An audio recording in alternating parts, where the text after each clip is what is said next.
I know Lions fans and probably much of the NFL world, seeing what the Lions are doing in terms of scouting, identifying talent, now with Brad Holmes, you have to wonder to yourself, what's the key to finding these guys? You hear Brad Holmes speak about it, his philosophy, how he identifies talent, what he values, what he doesn't value. And you get little snippets from press conferences and you try to piece it all together. But when it comes to actually identifying their philosophy, we only have press conferences until right now. And I want to give a very special shout out to Michael Lucchese, who sent me this link to this interview. And this interview was done by Swartz Talking Sports.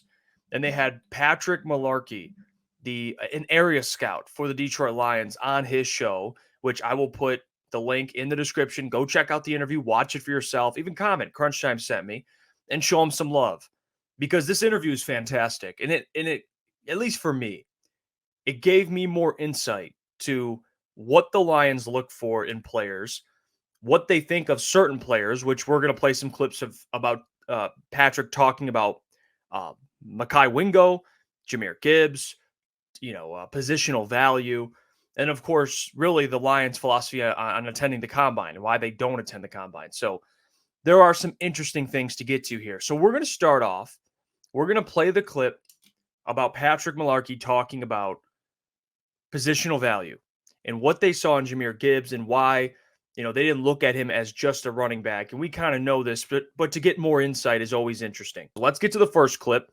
This is Patrick on the Lions selecting Jahmyr Gibbs, but really the whole positional value narrative. Okay, let's get to the clip. 3, 4, 5 years, there's been a shift in drafting certain positions in the NFL. It used to be a run league to set up the pass. Now it's really more pass happy with, the triggerman coming in there throwing 40, 50 times a game. Very rarely do running backs go high. You guys took a chance last year on Jahmyr Gibbs from Alabama. The transfer out of Georgia Tech went to Alabama. A speed merchant. You can't coach speed. The kid's got it all over. And he comes right in, and he fits in seamlessly with the Lions. 1-2 punch with Montgomery is more of an inside, more of a thumper back. What is the reason, do you think, just personally, of why I'm going to say devalued. I'm not going to say it's devalued, but why it's more wide receivers, tight ends, offensive tackles, quarterbacks taken, and less running backs? Is it just because it's been a league switch to the passing game? Yeah, I don't think it's any more complicated than that. I just think it's that we've developed into more of a passing league, and just the running back position is becoming of less value in this league. You're finding teams that are identifying running backs later in the draft, so you don't have to, draft too early. And and a lot of those early picks are going to tackles, like you said, quarterbacks, wide receivers, because that's kind of what the league is now. But with Gibbsy, we never really viewed him as a running back. He was purely viewed as a weapon because of all the things that we could do with him out of the backfield, in the slot. So, a lot of people talk about positional value, which it's a big, key word that's thrown around a lot during the draft process, but you never hear it once the season starts, because positional value doesn't exist. So we're just trying to find good football players. He was a really good one. And I know the word positional value, or the words positional value, gets thrown around a lot. As somebody like me who, I've made it very clear, at least in my opinion, and I know a lot of GMs think this way, and a lot of people in media think this way. It is a passing league. So therefore, tackles, wide receivers, quarterbacks, edge rushers, those positions are going to be more valued higher in the draft. And that's always been my line of thinking. It's not that I hate running backs. It's that, I'm aware of the fact that tackles, protecting your quarterback, because again, you need a quarterback to win this league. Wide receivers, because they're the ones catching passes. Cornerbacks, because they have to guard wide receivers. And then, of course, edge rushers, because you have to get after the opposing quarterback. So that's always been my philosophy on it. But now Jahmyr Gibbs, the interesting point he made there is he's a weapon. That right there is the key. He's labeled as a running back, and he is a running back. But I do think the upside with Jahmyr, there is a lot in the passing game. So if you want to make that argument, that's fair, whether I agree with it or not. Brad Holmes has always said they identify talent. They take talented football players. And Jahmyr Gibbs is clearly a talented football player. So, it's not even about me whether I like the pick or not. I think Jahmyr Gibbs is a fantastic player. Whether or not there are GMs in the NFL that believe, hey, I'm always going to take running backs a little later because I can get value for them. If you're drafting a player like Jahmyr and you believe he can really play in the slot, you believe he can catch, 50 balls a year, whatever it is, then yeah, there's a lot of value in that. Whether they resign him or not is a whole nother conversation. But I actually do appreciate his answer here. He also weighed in, and they asked Patrick about why the Lions don't attend the combine. And, me and the fellas, we went to the combine this year, and the Lions weren't there when we went. And I thought this was a very interesting answer. So check this out. This is Patrick kind of on that line of thinking and why the combine doesn't always mean everything. Okay. Now, before we go to another question, you had told us earlier, talking to Al and I, that the Lions are one of the teams in the NFL that do not attend the actual combine in Indianapolis that they do every year. And listen, it's working. I mean, you guys are picking tremendous players. I know you go to the pro day, but what was the reason? What was the rationale for the Lions not attending the annual combine? That's just something our general manager brought from the Los Angeles Rams. Mm-hmm. They started doing that a couple years back, and he kind of brought that philosophy over to us. And, I think it's just because he wants to keep football the main thing. That's kind of why we draft is we're not, we don't want to get too caught up in the underwear Olympics, some people call it. I like it. I like it. We just want to, we just want a good football player. And sometimes, those things at the combine and all the numbers and stuff, you can get caught up into it and forget about what the guy is on tape. But we just want to keep blinders on and make sure we're drafting good football players, not good testers. Well, Patrick, is that also inclusive of the pro days they hold at the universities, at the schools themselves? I mean, no, you we guys go to all the pro days. Yeah, we do that. Yeah. Okay. So that's good to see. And we don't even really, when we go to the pro days, we don't even really put a whole lot of stock into the testing. We put more stock into the football drills that are done after testing, the positional drills. So just how they move around, how they play the ball, and we'll kind of give it a thumbs up, thumbs down based off the performance. Love this. Absolutely love this.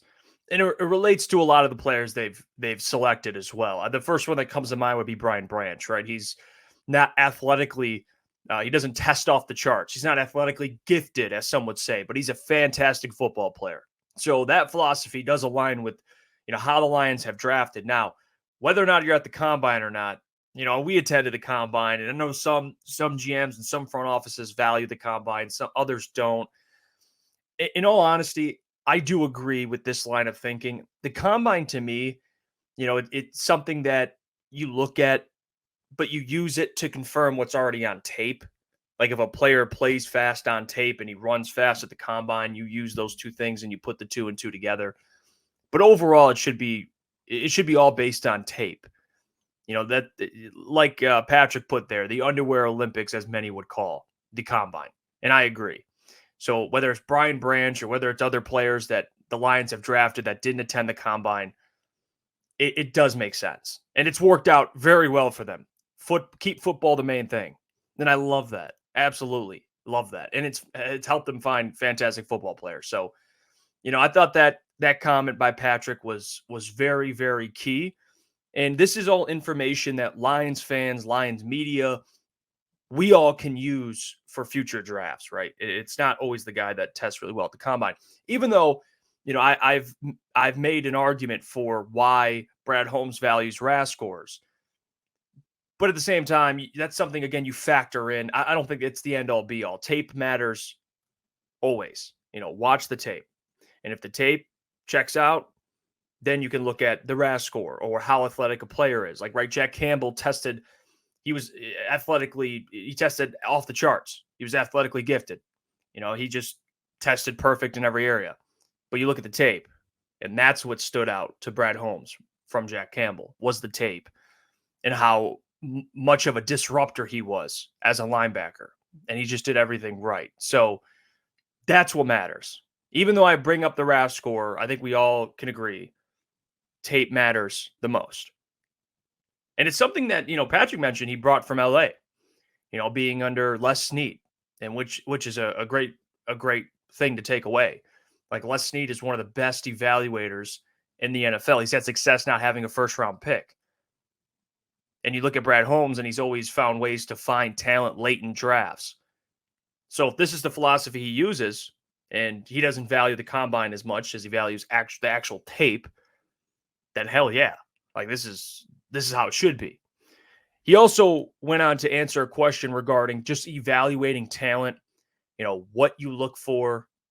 For example, Bill Belichick, they brought up, and you're going to hear it in the clip. Bill Belichick, when he was on Pat McAfee, their draftathon or their draft special, and the Patriots selected Drake May. He brought up footwork. Bill Belichick, talking about Drake May, brought up footwork and all the stuff that, he noticed. So he asked Patrick, like, what are some things that you guys kind of look for when you're evaluating talent? And let's hear what he had to say. You can see on tape, you don't really need to know what they're being asked to do by their offensive defensive coordinator. And those are things that we're looking for. Now, if you see something that you're not quite sure, those are times that we usually take a note down. And then when we have a chance to talk to the position coach, offensive coordinator, we can kind of get some clarity on, like, hey, what was the quarterback's, keys here? What was he looking at? Was the receiver, having the right, footwork as far as he at the right depth? Does he break at the right point? Is the quarterback off? So those are things we can't identify in film, but we try to figure out once we talk with coaches and stuff like that.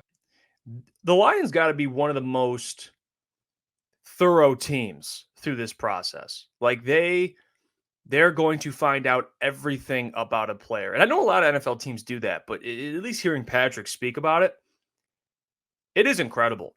Like, he even mentioned how his favorite position to scout is defensive line. And he went into Mekhi Wingo, who was the Lions' 6th round pick this year out of LSU, defensive tackle / defensive end. And he kind of weighed in on his opinion of Mekhi Wingo and just some traits that he absolutely loved. So let's hear what he had to say. Before we go to another question, Joni, so why don't you talk, speaking of that, you guys chose in the 6th round, pick number 189, Mekhi Wingo, kid who transferred out of Missouri. Maybe a lot of people see him as being undersized. He's about 6'1", about 290. But, really played well at LSU. We got some good video here of Mekhi making the sack. Love that game. Saw it. What can you tell us a little bit about Mekhi Wingo? Yeah, Mekhi was like one of my favorite players coming into the year. And then he played really well again before he left with the injury. But he's a great kid, great person. He got that number 18, as you know. That's a big honor there at LSU. For people who don't know, that goes to the people with the highest football and personal character. So it says a lot about who he is. But as a player, he's undersized, but he makes up for it for a lot of things. He's really quick off the ball. He lands his hands really fast. He's athletic. He plays with natural leverage, so he gets underneath guys at the point. I think he does a really good job of just awareness of where the ball is. Those undersized guys at times, they'll get lost in the block in those big bodies, and they can't find the ball. For a guy that's short and a little bit short armed, he can keep separation from the block and find the ball really, really well. But he also has that ability to just get off the rock and shoot gaps and get upfield and get on edges and pressure the quarterback. So really excited about him, especially getting him in the 6th round. That was awesome. Yeah, 6th round for Mekhi Wingo. And Christian Mahogany, 2 top 100 players. But that goes back to just the value that the Lions continue to find late in drafts. I think Mekhi Wingo is going to be the next, not same player, but in terms of value, James Houston. Like, I think Mekhi Wingo in the 6th round was an absolute steal. And there is upside, at least, to start him on the edge. He's got that type of talent. He could play, in my opinion, anywhere on the defensive line. It's not he's not a nose tackle, but still, I think he can be a disruptor anywhere you play him. And that excites me, because there are a lot of guys on this defensive line that, are competing. And I think Mekhi Wingo could shock a lot of people this training camp heading into the season. That's someone to watch, right? As a rookie, as a 6th round pick, a guy who's played in the SEC. And again, like Patrick put, wearing that number 18 at LSU, which just speaks about his character, his football character, which the Lions do value, by the way. So he checks a lot of those boxes as well. Player check, human being check for Mekhi Wingo. And I think he can steal someone's job this training camp. Absolutely. So I'm very excited for him. You got a Lee McNeil's contract extension looming. You'd hope they get a deal done with him. But you have a Mekhi Wingo sitting there learning, developing. Is he going to eventually play on the edge? Is he a true defensive tackle? What is he? I know he's a damn good football player. So I'm very excited for Mekhi Wingo. I mean, it's clear that even Patrick Mularkey, who his specialty, something that he loves to do, is scout defensive linemen. And Mekhi Wingo was a player that he absolutely fell in love with. So we can revisit this clip. And when Mekhi Wingo becomes a fantastic player, who was a fan of him from the Detroit Lions area scout, Patrick Mularkey. But what do you guys think of some of the comments from Patrick? There's a lot more stuff. We're going to review this tonight on our show as well. He spoke about Hendon Hooker, kind of his vision for Hendon now with Jared Goff extended. And, he also went through the process of being an area scout and what that entails. It was a very good interview. So, again, check that out. Link will be in the description. Go tell him that Crunch Time sent you. And tune into our live show tonight, 8 p.m. to 10 p.m., weekdays. And like I said, we're going to break a lot of this down as well on the show. Until next time, I'll catch you guys.